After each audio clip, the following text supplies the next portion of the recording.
విలువైన ఓటు హక్కుని వినియోగించుకున్నప్పుడే ప్రజాస్వామ్యానికి అర్థం ఏర్పడుతుంది.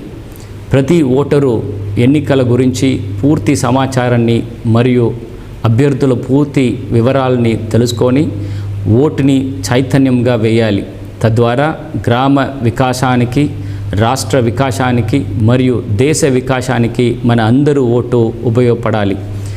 లోక్సభ ఆంధ్రప్రదేశ్ శాసనసభకు మే 13, 2024న ఎన్నికలు నిర్వహించబడుతున్న నేపథ్యంలో ఒక ఓటుతో లోక్సభ సభ్యుడిని, మరొక ఓటుతో శాసనసభ సభ్యుడిని ఎన్నుకొనే సదావకాశాన్ని వినియోగించుకోండి. ఓటు వేయడం మన సామాజిక బాధ్యత. రాజ్యాంగం ద్వారా మనకు కల్పించబడిన హక్కు. మన హక్కులను రక్షించుకోవాలంటే మన బాధ్యతని మనం నిర్వహించాలి. అందుకే కదలి రండి. మే